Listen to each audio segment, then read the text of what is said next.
오늘 우리에게 주시는 하나님의 말씀은 고린도후서 11장 16절에서 33절입니다.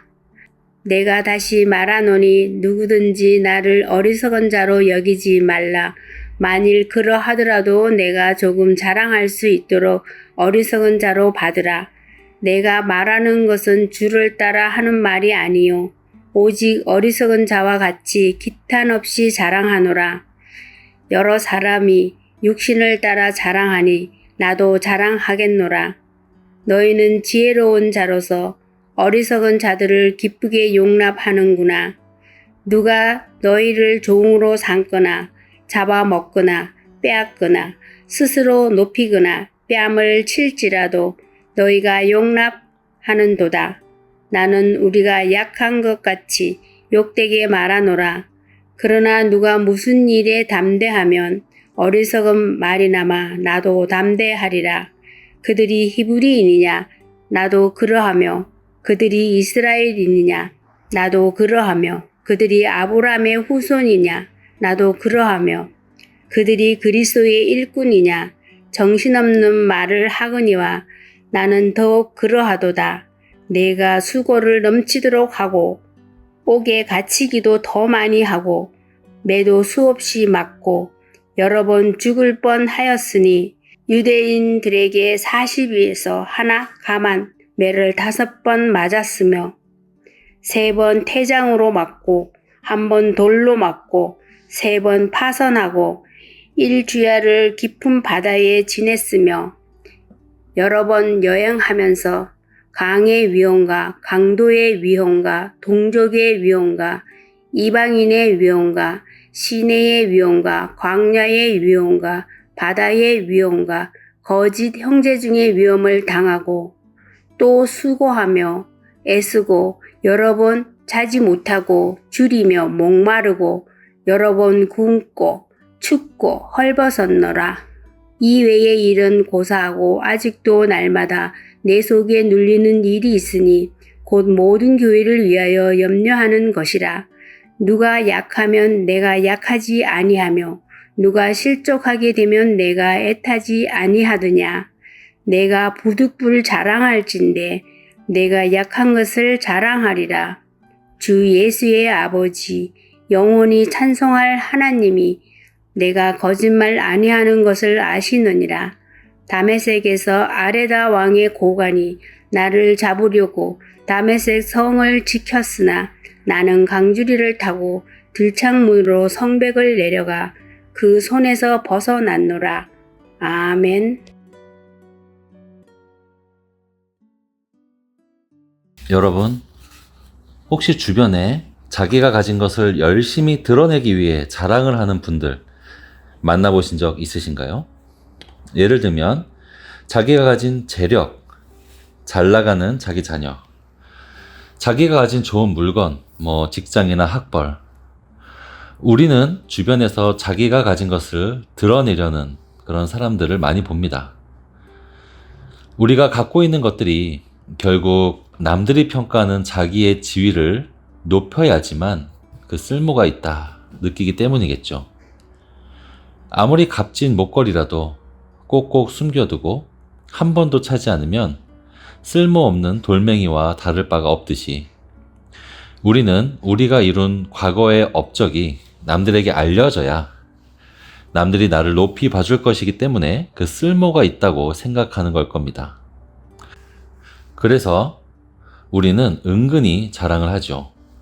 내가 교만해 보이지 않으면서도 내가 가진 것을 상대방에게 알릴 수 있는 그 적정선을 늘 고민하곤 합니다. 그런데 여러분, 누군가가 자기 것을 자랑할 때 어때 보이십니까? 그 사람이 잘나 보이십니까? 아니면 그 반대입니까? 그 반대일 때가 많습니다. 사실 예로부터 사람들은 대놓고 자랑질하는 것을 높이 평가하진 않았습니다. 팔불출이라는 말이 있죠. 8가지 드러내지 말아야 하는 것이 있다라는 말이겠습니다. 자기 자신, 배우자, 자식, 학벌, 가문, 재산, 형제, 친구. 이 8가지를 자랑하는 사람은 어딘가 모르게 부족한 사람처럼 보인다라는 말이겠죠. 사실 자기를 어필하고 자신감 있게 자기를 드러내는 것이 미덕이 된 것은 그렇게 오래되지 않았습니다. 그런데 오늘 본문에 바울은 18절에 나는 자랑하겠노라 라고 하면서 무언가 자랑을 시작합니다. 사실 바울 자신 역시 자랑할 것이 너무나 많은 사람이죠. 그러나 그럼에도 불구하고 자랑하는 일을 극도로 꺼려해 왔습니다. 성경에 따르면 인간이 자기 자신의 것을 지나치게 자랑하면 그것은 곧 그 사람 자신을 파멸로 이끕니다. 시편 12편 3절에는 이런 말이 있습니다. 여호와께서 모든 아첨하는 입술과 자랑하는 혀를 끊으시리니. 이렇게 경고하는 이유는 자랑이라는 것은 사실 하나님이 마땅히 받으셔야 하는 마땅한 영광을 강탈하는 행위이고 부분적으로나마 하나님께 돌아가야 할 찬송을 가로채는 행위가 될 수 있기 때문입니다. 성경의 사도행전 12장에 보시면 헤롯이 하나님께 영광을 돌리지 않고 자기 자신을 높였기 때문에 벌레에게 먹혀 죽었다라는 기록이 있죠. 그런데 지금 바울은 자랑을 하겠다고 합니다. 그 이유는 아주 특이하게도 바울의 경우에 자기를 드러내는 것이 하나님의 영광을 가로채는 것이 아니라 오히려 하나님의 일을 위해서 드러내야 하는 그런 특수한 상황에 놓여 있기 때문입니다. 바울은 고린도 교회에서는 사역을 할 때 사례를 받지 않았습니다. 보통 대단한 선생님이면 일타 강사만큼 사례를 받아야 할 텐데 바울은 그렇지 않았습니다. 자비량 선교를 한 것이죠. 오늘날 같으면 그 사실이 존경받을 이유가 될 텐데 당시에는 사람들이 그렇게 생각하지 않았습니다. 저 사람 뭔가 캥기는 게 있으니까 저렇게 하는 걸 거야. 그래서 바울의 대적들은 끊임없이 바울의 결점을 찾아내고자 했습니다.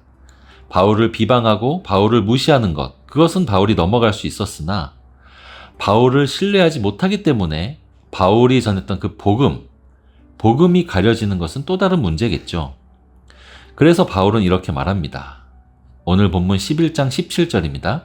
내가 말하는 것은 주를 따라 하는 말이 아니요 오직 어리석은 자와 같이 기탄 없이 자랑하노라. 이런 뜻입니다. 내가 사실 자랑하는 것이 얼마나 어리석은 일인지를 잘 압니다. 그러니까 내 자랑을 듣고 차라리 나를 어리석은 자로 여기십시오. 그렇지만 나는 지금 팔불출처럼 자랑을 좀 해야겠습니다. 이런 뜻입니다. 이 행동이 얼마나 어리석어 보이는지를 안다는 뜻이죠. 21절에도 말합니다. 난 우리가 약한 것 같이 욕되게 말하노라. 나는 지금 부끄럽지만 그 부끄러움을 무릅쓰고 말합니다. 라는 뜻이죠. 그리고 나서 자랑하는 내용들은 우선 이런 것들입니다. 혈통이죠. 나는 히브리인입니다. 여러분, 나는 유대인 중에 유대인이었습니다. 사실 그렇습니다, 여러분. 가장 명망 높던 가말리엘 문화생이었죠. 바울은 그냥 유대인 정도가 아니라 율법학자로서 성경의 전문가였습니다.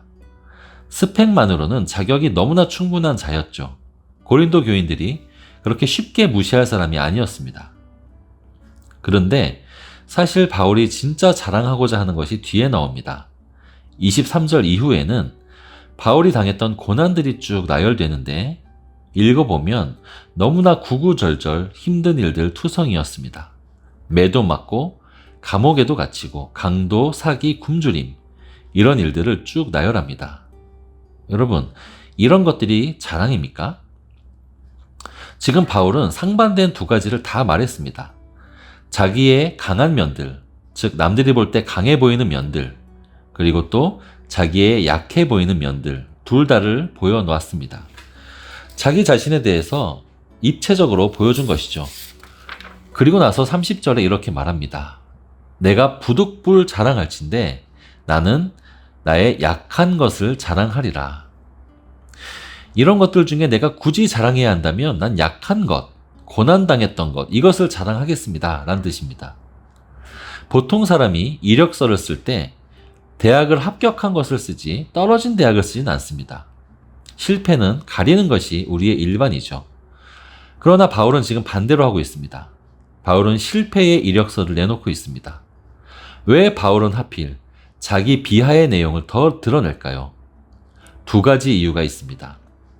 첫 번째로 자기가 자격이 충분한 사람임에도 불구하고 이렇게 고난 가운데 복음을 전하는 것은 이 복음이 너무나 진실하기 때문이다 라는 것을 드러내기 때문입니다.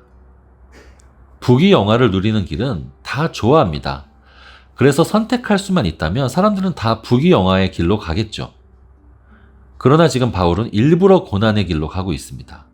그것은 특별한 이유, 어떤 확실한 진실성이 없으면 하지 않는 일이죠. 자기의 고난에도 불구하고 나는 이런 고난을 안 당해도 되는 사람인데 여전히 복음을 전하는 자기 자신을 보라. 복음이 얼마나 진실이겠는가 하는 것입니다.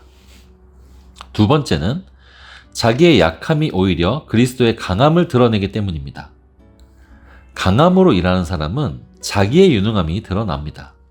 그러나 약점에도 불구하고 하나님의 일을 이루는 사람은 그 존재 자체가 하나님의 일하심을 드러내는 것입니다. 사랑하는 여러분, 여러분은 무엇을 자랑거리로 삼으십니까? 우리가 천국에서 누릴 유일한 행복은 예수 그리스도와 하나가 되어 하나님의 사랑을 누리는 것입니다. 여러분, 그때가 오면 어떨까요? 지금 이 세상에서의 그 어떤 경험들이라 할지라도 먼지보다 작게 여겨질 것이고 오히려 그때가 되면 이런 것들을 자랑했던 과거가 부끄러워질 수 있겠습니다. 사랑하는 성도 여러분, 하나님께서는 자기를 낮추는 자를 통해 역사하십니다. 자기를 낮추고 자기를 비우는 자에게 하나님의 자랑거리를 부어주시죠. 오늘 하루 우리의 작은 것은 감사의 제목으로 그저 여기시고 예수 그리스도를 참된 자랑으로 여기시는 여러분이 되시기를 바랍니다.